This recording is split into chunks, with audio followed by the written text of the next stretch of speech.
ಬಂಧುಗಳೇ ನಮಸ್ಕಾರ. ನಮ್ಮ ಪ್ರಶ್ನೆಗೊಂದು ಪುಸ್ತಕದ 58ನೇ ವಾರದ ಉತ್ತರ ಮತ್ತು ಫಲಿತಾಂಶಕ್ಕೆ ನಿಮಗೆಲ್ಲ ತುಂಬ ಹೃದಯದ ಸ್ವಾಗತ. ಈಗ ಎಂದಿನಂತೆ ನಾವು ಕೇಳಿದಂಥ ಪ್ರಶ್ನೆ 58ನೇ ವಾರಕ್ಕೆ ಯಾವ ಪ್ರಪಂಚದಲ್ಲಿ ಇರುವಂತಹ ಯಾವ ದೇಶಕ್ಕೆ ಅತ್ಯುತ್ತಮ ಗವರ್ನರ್ ಪ್ರಶಸ್ತಿ ಬಂದಿತ್ತು ಮತ್ತು ಆ ವ್ಯಕ್ತಿ ಯಾರು ಅಂತ ಕೇಳಿದ್ದೆವು. ಆ ವ್ಯಕ್ತಿ ಹೆಸರು ಶಕ್ತಿಕಾಂತ್ ದಾಸ್ ಅಂತೇಳಿ. ಆ ವ್ಯಕ್ತಿಗೆ 2023ರ ಅತ್ಯುನ್ನತ ಗವರ್ನರ್ ಪ್ರಶಸ್ತಿ ಲಭಿಸಿದೆ. ಅದು ಲಂಡನ್ನಲ್ಲಿ ಅವರಿಗೆ ನೀಡಿದ್ದಾರೆ. ಅದು ಭಾರತದವರಾಗಿದ್ದಾರೆ. ಇದಕ್ಕೆ ಸರಿ ಉತ್ತರವನ್ನು ನಮಗೆ 27 ಜನ ಕಮೆಂಟ್ ಮಾಡಿದ್ದೀರಾ. 27 ಜನದ್ದು ಸಹ ಸರಿ ಉತ್ತರವಿದೆ. ಹಾಗಾಗಿ ಈ ಸಾಮಾನ್ಯರಲ್ಲಿ ಅಸಾಮಾನ್ಯರು ಎಂಬ ಈ ಪುಸ್ತಕ ನಾವೇನು ಹಿಂದೆ ಹೇಳಿದ್ದು, ಈ ಪ್ರಶ್ನೆಗೆ ಯಾರು ವಿಜೇತರಾಗ್ತಾರೋ ಅವರಿಗೆ ನೀಡುತ್ತೇವೆ.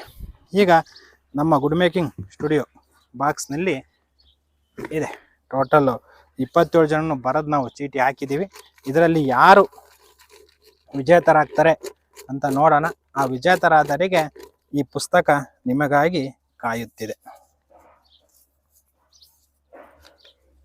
ಯಾರು? ನಮಿತಾ ಬಿ ಎನ್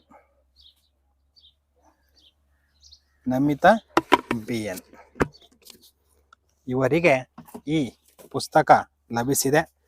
ನಿಮಗೆ ತುಂಬ ಹೃದಯದ ಅಭಿನಂದನೆಗಳು. ದಯಮಾಡಿ ನೀವು ಈ ವಿಡಿಯೋವನ್ನು ನೋಡಿದ ತಕ್ಷಣ ನಿಮ್ಮ ವಿಳಾಸವನ್ನು ನಮಗೆ ತಿಳಿಸಿ ಈ ಸಾಮಾನ್ಯರಲ್ಲಿ ಅಸಾಮಾನ್ಯರ ಪುಸ್ತಕವನ್ನು ನಿಮ್ಮದಾಗಿಸಿಕೊಳ್ಳಿ. ಎಂದಿನಂತೆ ನಿಮ್ಮೆಲ್ಲರ ಸಹಕಾರ ಇರಲಿ. ಪ್ರತಿಯೊಬ್ಬರಿಗೂ ಒಳ್ಳೆಯದಾಗಲಿ. ನಿಮಗಿಷ್ಟ ಆದರೆ ಶೇರ್ ಮಾಡಿ, ಸಬ್ಸ್ಕ್ರೈಬ್ ಮಾಡಲು ಹೇಳಿ. ಎಲ್ಲರಿಗೂ ಒಳ್ಳೆಯದಾಗಲಿ. ಧನ್ಯವಾದಗಳು.